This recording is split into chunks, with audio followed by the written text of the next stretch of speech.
নমস্কার, আরও একবার সবাইকে আন্তরিক অভিনন্দন।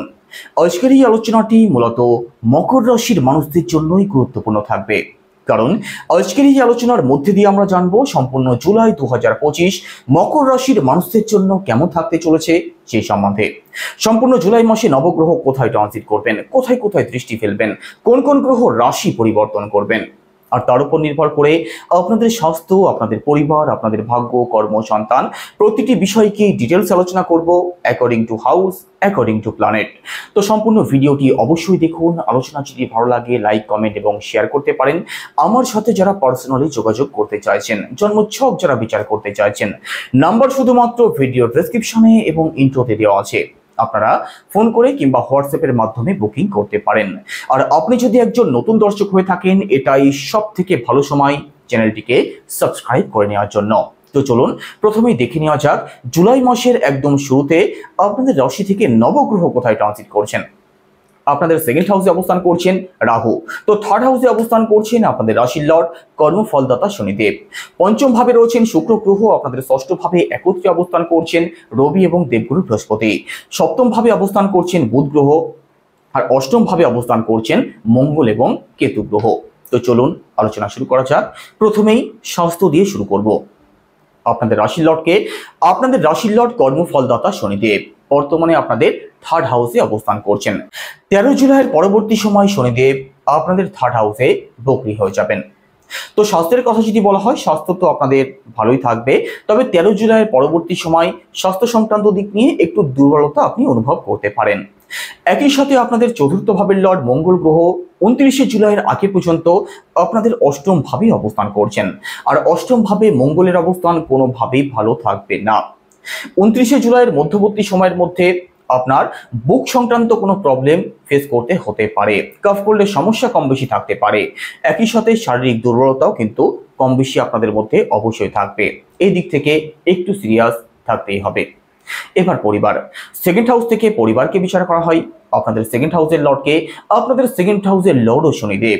13 জুলাইয়ের পরবর্তী সময় শনিদেবের প্রভাব পড়বে আপনাদের সেকেন্ড হাউসে, তবে সেকেন্ড হাউসে রাহু অবস্থান করছেন। রাহু যেখানেই অবস্থান করুক সেই সংক্রান্ত দিক থেকে আনস্যাটিসফ্যাকশন প্রবলেম অবশ্যই নিয়ে আসেন। তো সম্পূর্ণ জুলাই মাস নয়, পরবর্তী 1.5 বছর রাহু যতদিন আপনাদের সেকেন্ড হাউসে অবস্থান করবেন, পারিবারিক দিক থেকে কিন্তু সিরিয়াস থাকতে হবে। পরিবারের মানুষদের মধ্যে একটু আনস্যাটিসফ্যাকশন, একটু হেডেক, টেনশন, একটু বিরূপ মানসিকতা, নেগেটিভ চিন্তা ভাবনা আপনি কম বেশি অবশ্যই লক্ষ্য করতে পারবেন। পরিবারের মানুষদের মুড বুঝিয়ে আপনাদেরকে একটু চলাফেরা করতেই হবে। একই সাথে সেকেন্ড হাউস থেকে আমাদের ফিনান্স, আমাদের ব্যাংক ব্যালেন্স, আমাদের সেভিংস, এই সমস্ত দিকগুলোকেও বিচার করা হয়। তো দেখুন, এখানে সেভিংস এর কারক দেবগুরু বৃহস্পতি আপনাদের ষষ্ঠ ভাবে ভালো অবস্থায় নেই, সেকেন্ড হাউসে রাহু অবস্থান করছেন। তো খরচ কিন্তু আপনাদের হবে, খরচের দিক থেকে সিরিয়াস থাকতেই হবে। অনেক সময় আপনাদের এটাও মনে হতে পারে যে সেভিংস কি করছি, যা ইনকাম করছি সবটাই খরচ হয়ে যাচ্ছে।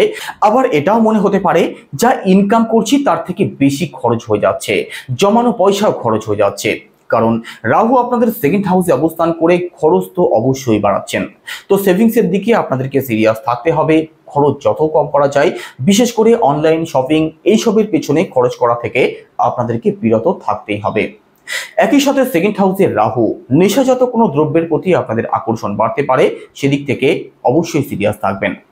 থার্ড হাউসের লর্ড দেবগুরু বৃহস্পতি আপনাদের ষষ্ঠ ভাবে অবস্থান করছেন। থার্ড হাউসে শনিদেব অবস্থান করছেন। শনিদেবও 13 তারিখের পরবর্তী সময় বক্র গতিতে চলে আসবেন। তো দেখুন, অনলাইন কাজ যারা করেন আপনাদের জন্য একটু চ্যালেঞ্জিং থাকতে পারে, পরিশ্রমের ফল পেতে আপনাদের একটু সময় লাগতে পারে। অনলাইন কাজ যারা করেন, সোশ্যাল মিডিয়ার সাথে যারা যুক্ত আছেন, কোনো ডিজিটাল কাজের সাথে যারা যুক্ত আছেন, আপনাদের জন্য কিন্তু পরবর্তী কিছুদিন একটু চ্যালেঞ্জিং অবশ্যই থাকবে।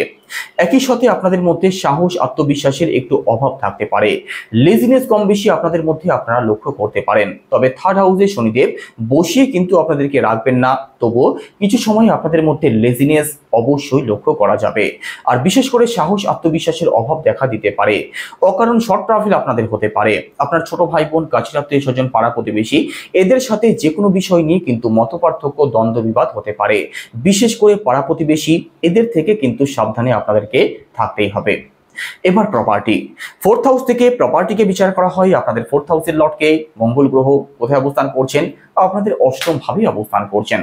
29শে জুলাইয়ের মধ্যবর্তী সময়ের মধ্যে মঙ্গলের অবস্থান অষ্টম ভাবে কোনোভাবেই ভালো থাকবে না, কারণ রাশিচক্রের সব থেকে খারাপ ঘর মনে করা হয় অষ্টম ভাবকে। যত বাধা বিপত্তি আমাদের অষ্টম ভাব থেকেই আসে। তো এখানে বুঝতেই পাচ্ছেন 29শে জুলাইয়ের মধ্যবর্তী সময়ের মধ্যে প্রপার্টি সংক্রান্ত বড় কোনো সিদ্ধান্ত না নেওয়াটাই আপনাদের জন্য বেটার হবে।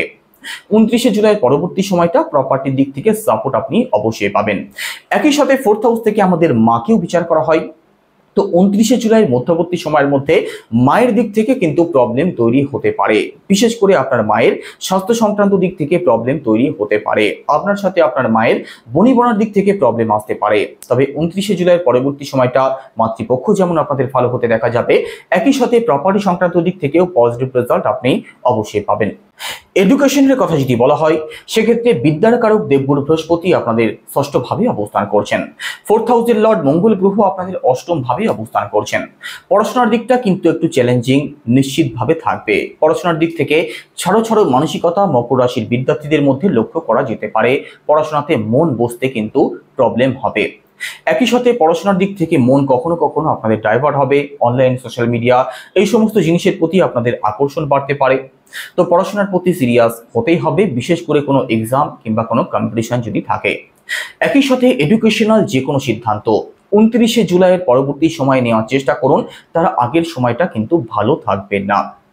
এবার রিলেশন, পঞ্চম ভাব থেকে রিলেশনকে বিচার করা হয়। আপনাদের পঞ্চম ভাবের লর্ডকে, আপনাদের পঞ্চম ভাবের লর্ড শুক্র গ্রহ পঞ্চম ভাবেই অবস্থান করছেন। তো আপনাদের রিলেশনের জায়গাটা অবশ্যই ভালো থাকবে। নতুন রিলেশন হওয়ার পূর্ণ সম্ভাবনা থাকবে, কারণ প্রেমের কারক শুক্র গ্রহ স্বরাশিতে অবস্থান করছেন। পঞ্চম ভাবের লর্ড হয়ে পঞ্চম ভাবেই অবস্থান করছেন। তো প্রেমের কারক যেহেতু প্রেম স্থানে অবস্থান করছেন, নতুন কোনো ফ্রেন্ডশিপ নতুন কোনো রিলেশন আপনাদের অবশ্যই হতে পারে। এই সময়টা তাদের জন্য সব থেকে পজিটিভ থাকবে যারা মনে মনে কাউকে পছন্দ করেন, কিন্তু দীর্ঘদিন ধরে বলে আর ওঠা হচ্ছিল না। এটাই আদর্শ সময় তাকে বলে দেওয়ার জন্য। একই সাথে দীর্ঘদিন ধরে যাদের রিলেশনে প্রবলেম চলছে, আপনাদের প্রবলেম কিন্তু ঠিক হতে পারে। একই সাথে যাদের মধ্যে কথাবার্তা বন্ধ হয়ে আছে, আপনাদের কথাবার্তাও শুরু হতে পারে, সেই সম্ভাবনা থাকবে। 26 তারিখের মধ্যবর্তী সময়ের মধ্যে রিলেশনের জায়গাটা আপনাদের বিশেষভাবে ভালো থাকবে। একই সাথে পঞ্চম ভাব থেকে আমাদের সন্তানকেও বিচার করা হয়। তো সন্তান পক্ষ আপনাদের ভালো থাকবে। বিশেষ করে যারা সন্তান নেওয়ার কথা ভাবছেন, ফ্যামিলি প্ল্যানিং যারা করবেন ভাবছেন, আপনাদের জন্য তো 26 তারিখের মধ্যবর্তী সময়টা অতি উত্তম থাকবে। এই সময় সন্তান সুখ আপনাদের প্রাপ্তি হতে পারে। সন্তানকে নিয়ে যাদের খুব বেশি কোনো সমস্যা আছে, তার থেকে মুক্তির কোনো পথ আপনারা দেখতে পারেন। অর্থাৎ ওভারঅল সন্তান পক্ষ আপনাদের ভালো থাকবে, সন্তান সুখ আপনাদের নিশ্চিতভাবে প্রাপ্তি হতে পারে। এবার দাম্পত্য জীবন, সপ্তম ভাব থেকে দাম্পত্য জীবনকে বিচার করা হয়। আপনাদের সপ্তম ভাবের লর্ড চন্দ্র। তো চন্দ্র যেহেতু আপনাদের সপ্তম ভাবের লর্ড, আপনাদের যারা পার্টনার হয়ে থাকে তাদের মুড সুইং কিন্তু খুব তাড়াতাড়ি হয়। তিনি মেল হোক কিংবা ফিমেলই হোক, কখন কি মুডে আছেন এটা কিন্তু বোঝা খুব মুশকিল। সম্পূর্ণ জুলাই মাসের কথা যদি বলা হয়, সেক্ষেত্রে জুলাই মাসে বুধ অবস্থান করছেন আপনাদের সপ্তম ভাবে। একই সাথে 16 জুলাইয়ের পরবর্তী সময় রবিও আপনাদের সপ্তম ভাবে প্রবেশ করবেন। 16 জুলাইয়ের পরবর্তী সময়টাতে কিন্তু আপনার যিনি পার্টনার আছেন তার মধ্যে ডমিনেটিং নেচার কম বেশি আপনি লক্ষ্য করতে পারেন। তার মধ্যে ইগো প্রবলেম কম বেশি অবশ্যই থাকবে। তো 16 জুলাইয়ের পরবর্তী সময়টাতে আপনার যিনি পার্টনার আছেন তার মুড বুঝে একটু চলার চেষ্টা করবেন। বাদবাকি দাম্পত্য জীবন আপনাদের ভালো থাকবে। মেজর কোনো ইস্যুর সম্ভাবনা থাকছে না। দাম্পত্য জীবনের দিক থেকে পজিটিভ রেজাল্টই প্রাপ্তি হবে। এবার ভাগ্য, নবম ভাব থেকে ভাগ্যকে বিচার করা হয়। আপনাদের নবম ভাবের লর্ডকে, আপনাদের নবম ভাবের লর্ড রবি অর্থাৎ সূর্যদেব। রবি আপনাদের ষষ্ঠ ভাবে অবস্থান করছেন। তবে 16 জুলাই রবি রাশি পরিবর্তন করে আপনাদের ষষ্ঠ ভাব থেকে সপ্তম ভাবে প্রবেশ করবেন। 16 জুলাইয়ের পরবর্তী সময়টাতে চন্দ্রের ঘরে রবির অবস্থান ভালোই থাকবে, তো ভাগ্যের সাপোর্টও পাবেন। তবে 16 জুলাইয়ের আগে পর্যন্ত ষষ্ঠ ভাবে কিন্তু রবির অবস্থান কোনোভাবেই ভালো থাকবে না। 16 জুলাইয়ের আগে পর্যন্ত যে কোনো দিক থেকে বাধা বিপত্তি আপনি কিন্তু ফিল করতে পারেন। অর্থাৎ যে কোনো কাজে আপনাদের বাধা বিপত্তি আসতে পারে। একই সাথে এই সময়টাতে কোনো কাজের শুভারম্ভ যদি করবেন ভাবছেন, অথবা বড় কোনো ইনভেস্টমেন্ট না করাটাই আপনাদের জন্য বেটার হবে। ঘর পরিবারে কোনো শুভ কার্য, কোনো মাঙ্গলিক অনুষ্ঠান যদি করতে চান, সেক্ষেত্রে 16 জুলাই পরবর্তী সময় থেকে পরবর্তী 1 মাস এই সময়টা ভালো থাকবে। তার পরবর্তী সময়টা কিন্তু আবার ভালো থাকবে না, কারণ রবি আপনাদের অষ্টম ভাবে প্রবেশ করবেন। 16 জুলাইয়ের আগে পর্যন্ত আপনার বাবার দিক থেকে প্রবলেম আসতে পারে। লং ট্রাভেল, স্পিরিচুয়াল ট্রাভেলে যারা যেতে চাইছেন, আপনাদের কিন্তু বাধা বিপত্তি আসতে পারে, ডিলে হতে পারে। উচ্চশিক্ষার সাথে যারা যুক্ত আছেন, আপনাদের জন্য বিশেষ কিছু ভালো সময় থাকবে না। তো 16 জুলাইয়ের আগে পর্যন্ত যে কোনো বড় সিদ্ধান্ত ভালো করে ভাবনা চিন্তা করে তবেই নেওয়ার চেষ্টা করবেন, না হলে কিন্তু আপনি প্রবলেমে পড়ে যেতে পারেন। এবার কেরিয়ার। দশম ভাব থেকে কেরিয়ারকে বিচার করা হয়। আপনাদের দশম ভাবের লর্ডকে বুধ গ্রহ, আর বুধ আপনাদের সপ্তম ভাবে অবস্থান করছেন। দেখুন, কাজ আপনাদের ভালো চলবে। আপনি যে কাজের সাথেই যুক্ত হন না কেন, কাজ নিয়ে বিশেষ কোনো দুশ্চিন্তার কারণ থাকছেন না। একই সাথে কাজের দিক থেকে আপনাদের প্রমোশন হতে পারে, অথবা কর্মজীবনের দিক থেকে বড় কোনো অ্যাচিভমেন্ট আপনাদের প্রাপ্তি হতে পারে। তো ওভারঅল কাজের জায়গাটা আপনাদের ভালোই থাকবে। শুধু নিজের কাজের দিক থেকে সিরিয়াস আপনাদেরকে থাকতেই হবে, না হলে কিন্তু প্রবলেমে পড়ে যাবেন। শনিদেব আপনাদের যিনি রাশির লর্ড, তিনি যেহেতু বকরি হয়ে যাবেন 13 জুলাইয়ের পরবর্তী সময়ে, তো আপনি যে কাজের সাথেই যুক্ত থাকুন না কেন, কাজের প্রতি কিন্তু সিরিয়াস থাকতেই হবে। একই সাথে যে সমস্ত মকর রাশির মানুষেরা চাকরির চেষ্টা করছেন, আপনাদের জন্যও ভালো সময় থাকবে, পজিটিভ সময় থাকবে। পরিশ্রম করলে পরিশ্রমের ফল আপনি অবশ্যই পাবেন, কারণ দীর্ঘ 7.5 বছর যে নেগেটিভ প্রভাব আপনাদের উপরে ছিল, সেই প্রভাব থেকে আপনারা মুক্ত হয়ে গেছেন। 7.5 যেহেতু কেটে গেছে, ধীরে ধীরে কিন্তু পজিটিভ রেজাল্ট আপনারা অবশ্যই পাবেন। তবে শনিদেব যেহেতু অত্যন্ত স্লো একটি প্ল্যানেট, 2.5 বছরে একবার রাশি পরিবর্তন করেন। তো কিছু কিছু ক্ষেত্রে নেগেটিভ প্রভাব যদিও আপনাদের উপরে এখনো রয়েছে, তবে সেগুলো ধীরে ধীরে অবশ্যই কেটে যাবে। ধৈর্য ধরে আপনাদেরকে অপেক্ষা করতে হবে, আপনাদেরকে পরিশ্রম চালিয়ে যেতে হবে। ব্যবসার কথা যদি বলা হয়, তো সপ্তম ভাব আপনাদের ভালোই থাকছে, তো ব্যবসা ভালো চলবে। ব্যবসা ভালো চলবে। ডেলি ইনকামের সাথে যারা যুক্ত আছেন, আপনাদের জন্য ভালো সময় থাকবে। পার্টনারশিপ যারা করেন, আপনাদেরকে চোখ কান একটু খোলা রাখতে হবে, বাদবাকি দিকটা আপনাদের ভালো থাকবে। ব্যবসাতে কিছু অ্যাড অন যারা করবেন ভাবছেন, আপনাদের জন্যও সম্পূর্ণ জুলাই মাস অতি উত্তম থাকবে। বিশেষ করে 16 জুলাইয়ের পরবর্তী সময়টাতে আপনাদের সপ্তম ভাবে যখন রবি প্রবেশ করবেন, তখন কিন্তু ব্যবসাতে গ্রোথ হঠাৎ করে আসতে পারে। কিছু অ্যাড অন আপনি এই সময় করতে পারেন, হঠাৎ করে ইনকাম আপনাদের বাড়তে পারে। তো আপনাদের জন্য পজিটিভ সময় থাকবে। তো সম্পূর্ণ জুলাই মাসের মধ্যে কি উপায় অবলম্বন করবেন? প্রথমত গুরুর বীজ মন্ত্র জপ করতেই হবে, সেটা কি ওম গ্রাম গ্রিম গ্রমশা গুরুবে নমঃ, রোজ 108 বার। একই সাথে শনির বীজ মন্ত্র জপ করুন, সেটা কি ওম প্রাম ত্রিম প্রমশা শনিশ্চরায় নমঃ, এটাও রোজ 108 বার।